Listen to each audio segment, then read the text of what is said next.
श्री शिवाय नमस्तुभ्यम, हर हर महादेव, जय महाकाल। कैसे हैं आप सभी लोग। देखिए, आप सभी को पता है कार्तिक मास का बहुत पवित्र महीना चल रहा है और कल है कार्तिक मास की कृष्ण पक्ष की अष्टमी तिथि। ये जो अष्टमी तिथि होती है, इस दिन मनाई जाती है अहोई अष्टमी। जैसा कि आप सभी लोग जानते हैं कि अपने पति की लंबी आयु के लिए जो भी सुहागिन स्त्रियां होती है वो करवा चौथ का व्रत रखती है, और अपने पुत्रों की लंबी आयु के लिए, उनके उज्जवल भविष्य के लिए जितनी भी माताएं होती है ना, वो अहोई अष्टमी का व्रत सेम उसी तरीके से किया जाता है जिस तरीके से करवा चौथ का व्रत किया जाता है। हालांकि करवा चौथ के दिन जो चौथ का चांद होता है उसे अर्घ दिया जाता है, लेकिन अहोई अष्टमी के दिन जो है तारों को अर्घ देकर के इस व्रत को खोला जाता है। पूज्य गुरुजी ने कहा कि जो भी माता अपने बच्चों के लिए अहोई अष्टमी का व्रत पूरे सच्चे मन से, पूरी निष्ठा से करती है, उनके बच्चों की आयु बढ़ती है, वो जीवन में हमेशा तरक्की पाते हैं और बहुत जितनी भी समस्याएं होती है बच्चे को लेकर के, वो सारी समस्याएं खत्म होती है। पूज्य गुरुजी की कथा से सुन करके और समझ करके इस अहोई अष्टमी के दिन करने वाला 31 वाला उपाय आप सभी लोगों को बहुत अच्छे से बताऊंगा। जितनी भी माताएं बहनें मेरी इस वीडियो को सुन रही हैं, देख रही हैं, अपने बच्चों के लिए ये उपाय जरूर कीजिएगा। इस पूरे वीडियो में हम 3 महा उपायों के बारे में बात करेंगे, साथ ही साथ 3 ऐसे अलग उपाय पूज्य गुरुजी ने बताए हैं जो कि आपके भविष्य को ना सिर्फ चमकाएंगे, आपके बच्चों की तरक्की भी करेंगे। तो ध्यान से सुनते चले जाना, समझने की कोशिश करना। सबसे पहले बात करते हैं पहले वाले उपाय की। पहला वाला जो उपाय है, आपको 31 वाला उपाय करना है। किनको करना है ये चीज ध्यान से सुनना। अगर आप अपने बच्चे के भविष्य को लेकर के परेशान है ना, बच्चे का भविष्य किस तरीके से, जैसे कि आपको लगता है कि आपका बच्चा पढ़ाई लिखाई बहुत ज्यादा करता है लेकिन उसके मार्क्स नहीं आते हैं, वो भूल जाता है, अपशब्द बोलता है, गाली गलौज करता है, गलत रास्ते पर जा चुका है ना, या फिर आपकी बिल्कुल भी बात नहीं मानता है, आपको ऐसा लगता है कि ये बड़े होकर के करेगा ही क्या। तो अपने बच्चे की उन्नति के लिए, उसके गुस्से को शांत करने के लिए, साथ ही साथ अगर उसका आचरण व्यवहार दूसरों के प्रति सही नहीं है तो उसको सही रास्ते पर लाने के लिए और पढ़ाई में अव्वल बनाने के लिए इस वाले उपाय को करना मत भूलिएगा। आपको लेने होंगे इस तरीके से 31 बेलपत्र, है ना, बहुत इजीली आपको मिल जाएंगे। अभी के टाइम पर बेलपत्र के पेड़ पर बहुत सारे नए नए बेलपत्र लगे हुए हैं। साथ ही साथ आपको चाहिए होंगे 31 ही चावल के दाने। ये जो चावल के दाने होने चाहिए, ये कैसे होने चाहिए, अक्षत अर्थात पूर्ण चावल के दाने होने चाहिए, इस चीज का ध्यान रखना। और 1 लोटा शुद्ध जल लेना है अपने घर का तांबे के कलश में, ठीक है। इन सभी को लेकर के आपको भोलेनाथ के मंदिर में पहुंचना है, शिवलिंग के पास में। यहां पहुंचकर आपको उत्तर दिशा, नॉर्थ डायरेक्शन की तरफ में मुख करके खड़े हो जाना है। किसी भी समय चले जाना, चाहे सुबह चाहे शाम को। सबसे पहले आपको 1 लोटा शुद्ध जल यहां पर समर्पित करना है, शिवलिंग के ठीक ऊपर श्री शिवाय नमस्तुभ्यम मंत्र का स्मरण करते हुए। और जल समर्पित कर देने के पश्चात जो आपने 31 बेलपत्र और 31 चावल लिए हैं, इनको समर्पित करने का तरीका ध्यान से सुनिएगा। 1 बेलपत्र उठाना है, इस 1 बेलपत्र की बीच वाली पत्ती पर 1 चावल का दाना रखना है ना, और अपने बच्चे का नाम और गोत्र बोल करके शिवलिंग पर जो माता अशोक सुंदरी का स्थान होता है, ये वाला महादेव की सबसे छोटी सबसे प्यारी पुत्री है ना, इनके ऊपर आपको उल्टा समर्पित करना है ताकि जो चावल का दाना है वो बेलपत्र के नीचे चला जाए। अपने बच्चे का नाम और गोत्र बोल करके बेलपत्र यहां समर्पित करना है। फिर से वापस आपको 1 बेलपत्र उठाना है, 1 चावल का दाना इसके ऊपर रखना है, दूसरा बेलपत्र भी आपको इसी के ऊपर रखते चले जाना है। पूरे 31 चावल और 31 बेलपत्र आपको केवल और केवल माता अशोक सुंदरी के स्थान पर समर्पित करना है, अपने बच्चे का नाम और गोत्र बोल करके। उसके बाद में अपना दाहिना हाथ इन सभी बेलपत्रियों के ऊपर रखना, बाबा से विनती करना, कामना करना अपने बच्चे के भविष्य को लेकर के, साथ ही साथ उसकी उन्नति को लेकर के। पूज्य गुरुजी ने कहा कि अगर आपका बच्चा बहुत ज्यादा स्वभाव में चिड़चिड़ा भी है, बड़ों का आदर नहीं करता है, वो सारी समस्याएं खत्म हो जाती है सिर्फ एक उपाय से। पूज्य गुरुजी का बहुत अद्भुत और अचूक उपाय है, जरूर कीजिएगा। अब बात करते हैं दूसरे वाले उपाय की। देखिए, दूसरा वाला उपाय किनको करना है कि अगर आपके कोई भी परिवार का बच्चा है, कोई लड़का है जो कि किसी भी एग्जाम के लिए तैयारी कर रहा है ना, किसी भी एग्जाम के लिए तैयारी कर रहा है, आप चाहते हैं कि उसका तैयारी में मन लगे, है ना, वो तैयारी में सफल हो, वो जिस भी एग्जाम की, नौकरी की तैयारी कर रहा है उसमें उसे सफलता प्राप्त हो, उसका मन लगे, सब कुछ बढ़िया से हो, तो अपने बच्चे के लिए चुपचाप से जाकर के ये उपाय जरूर कीजिएगा। आपको करना क्या है, इस तरीके से लेना होगा थोड़ा सा लाल चंदन, है ना, ज्यादा नहीं लेना, एक चुटकी लाल चंदन लेना है और एक लोटा शुद्ध जल लेना है तांबे के कलश में अपने घर का, और इन दोनों को लेकर के पहुंच जाना है सबसे पहले बेलपत्र का पेड़। देखिए अगर आपके घर में बेलपत्र का पेड़ लगा हुआ है आप वहां पर भी कर सकते हैं। जैसे ही आप यहां पर चढ़े जाएंगे तो आपको जल यहां पर समर्पित नहीं करना है।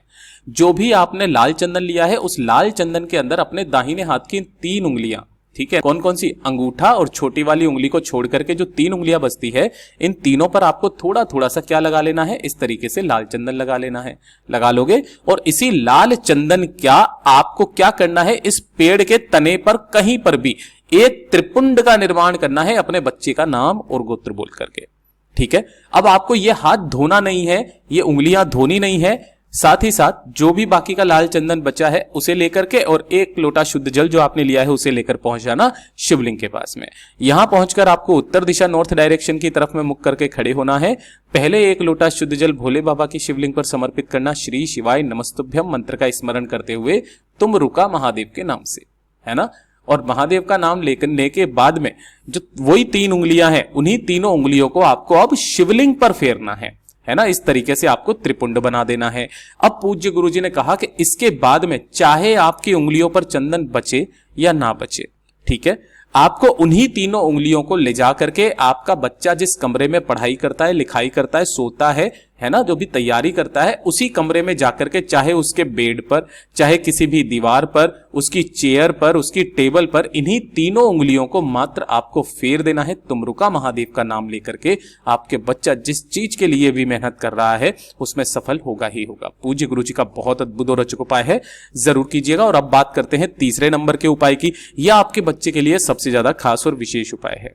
देखिए अगर आपके बच्चे के जीवन में कठिनाइयां बहुत ज्यादा है ना, एक के बाद एक परेशानी, एक के बाद एक कष्ट आपके परिवार में, आपके बच्चे के जीवन में आता ही चला जा रहा है, कष्ट परेशानी खत्म होने का नाम नहीं ले रही है, आपको हमेशा टेंशन की मुद्रा में वो बना हुआ नजर आता है, आपको करना क्या है, इस तरीके से थोड़ा सा लेना होगा शहद, है ना, ये शहद क्या होता है, ये सारी समस्याओं का काट करता है, और थोड़ा सा लेना है लाल चंदन। सिंपली केवल ये दोनों चीजों के साथ में एक लोटा शुद्ध जल लेकर के आपको पहुंच जाना है सीधे भोलेनाथ के मंदिर में शिवलिंग के पास। यहां पहुंचकर आपको उत्तर दिशा नॉर्थ डायरेक्शन की तरफ में मुख करके खड़े हो जाना है ना, जिससे कि आपका मुख उत्तर दिशा की तरफ हो जाए, यानी कि शिवलिंग के पीछे की तरफ आपको खड़े हो जाना है। सबसे पहले आपने को जो एक लोटा शुद्ध जल लिया है ना, वो समर्पित यहां पर नहीं करना होता है।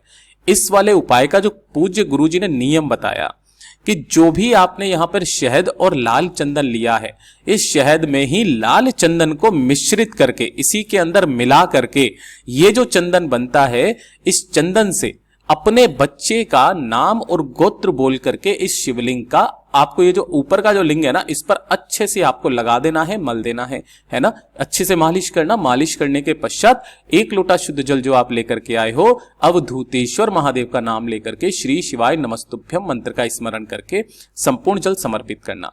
जल समर्पित कर देने के पश्चात जो भी जल जलाधारी से नीचे बह करके आए उसे रोकना है, घर ले जा करके अपने बच्चे के ऊपर और साथ ही साथ आपके घर में, पूरे घर में जहां बच्चा सोता है करता है वहां पर जाकर के इसे छीट दीजिएगा। अवधूतेश्वर महादेव का नाम लेकर के उस बच्चे की सारी परेशानियां खत्म होने लगेंगी। पूज्य गुरु जी का बहुत अद्भुत और अचूक उपाय है, जरूर कीजिएगा। और चौथे नंबर का उपाय ये सबसे ज्यादा खास। देखिए अगर आपके जो बच्चा है ना, वो घर से कहीं बाहर रहता है, आपके पास में नहीं रहता, घर से बाहर रहता है, आपको ऐसा लगता है कि वो बच्चा जो है वो कहीं गलत रास्ते पर ना चला जाए, पढ़ाई लिखाई में अच्छी तरीके से ध्यान दे, कोई गलत काम ना करने लग जाए, बहुत सारी बार ऐसी समस्याएं आती है, तो अपने बच्चे के निमित्त आप सभी को एक उपाय करना है। आपको लेने होंगे इस तरीके से 5 कमलगट्टे। कितने कमलगट्टे लेने हैं? 5, ठीक है, और 1 लोटा शुद्ध जल अपने घर का तांबे के कलश में। आपको आज के दिन जाना होगा और ये जो तांबे का जल लिया है, इसी तांबे के कलश के अंदर अपने बच्चे का नाम और गोत्र बोल करके 5 कमलगट्टे आपको इसी के अंदर डाल देना है और भोलेनाथ की शिवलिंग पर श्री शिवाय नमस्तुभ्यम मंत्र का स्मरण करते हुए तुम रुका महादेव के नाम से समर्पित करना है। किनके नाम से करोगे? तुम रुका महादेव के नाम से समर्पित कीजिएगा। आपका बच्चा कभी भी गलत रास्ते पर नहीं जाएगा। अब बात करते हैं 5वें नंबर के उपाय की। 5वें नंबर का उपाय किनको करना है वो चीज ध्यान से सुनिएगा कि अगर आपका बच्चा शराब, सिगरेट, तंबाकू, नशे के सेवन में बहुत ज्यादा आदी हो चुका है ना, गलत रास्ते पर जा चुका है, पर नारी के चक्कर में पड़ चुका है ना, वेश्यावृत्ति के चक्कर में पड़ चुका है, तो अपने बच्चे को सही रास्ते पर लाने के लिए मात्र 1 चुटकी काला तिल आपको लेना है। ठीक है, और 1 लोटा शुद्ध जल अपने घर का ले लेना तांबे के कलश में। इन्हें लेकर के भोलेनाथ के मंदिर में पहुंचना शिवलिंग के पास में, और उत्तर दिशा नॉर्थ डायरेक्शन की तरफ मुख करके खड़े हो जाना है। सबसे पहले आपको 1 लोटा शुद्ध जल भोलेनाथ की शिवलिंग पर समर्पित करना है, श्री शिवाय नमस्तुभ्यम मंत्र का स्मरण करते हुए श्रम्भेश्वर महादेव के नाम से, है ना। समर्पित करने के पश्चात 1 चुटकी काला तिल अपने दाहिने हाथ पे रख करके अपने बच्चे का नाम और गोत्र बोलकर श्रम्भेश्वर महादेव का नाम लेकर अपनी कामना कहना कि मेरा बच्चा जो है वो काफी सारी गलत आदतों में पड़ चुका है, शराब, सिगरेट, तंबाकू, नशा, परनारी, वेश्यावृत्ति के चक्कर में है, वो सही रास्ते पर आ जाए। ऐसी कामना करके काला तिल आपको शिवलिंग के ठीक ऊपर श्रम्भेश्वर महादेव के नाम से समर्पित करना है। बाबा से विनती करके, कामना करके यहां से आपको थोड़े से जो काले तिल के दाने हैं ना, इन्हें उठा करके अपने साथ अपने घर पे लेकर के आ जाना, और कैसे भी करके अपने बच्चे को इसे खिला देना, चाहे किसी में भी मिला करके। पूज्य गुरुजी ने कहा वही व्यक्ति अब सही लाइन पर आने लगेगा। अब बात करते हैं छठे वाले उपाय की। छठा वाला जो उपाय है ना, ये आपके बच्चे के जीवन की चाहे कैसी भी समस्या हो, सारी की सारी समस्याएं तो उसकी खत्म होगी, चाहे शारीरिक हो चाहे मानसिक हो। दूसरा, अगर आपका बच्चा गलत रास्ते पर है, सही रास्ते पर नहीं है, पढ़ाई लिखाई में ध्यान नहीं देता, अपशब्द बोलता है, बड़ों का आदर नहीं करता है ना, काफी बार ऐसा होता है, बड़ों का आदर नहीं करता, कुछ भी अपने मन हिसाब से वो कुछ भी बोल देता है, सही रास्ते पर नहीं है।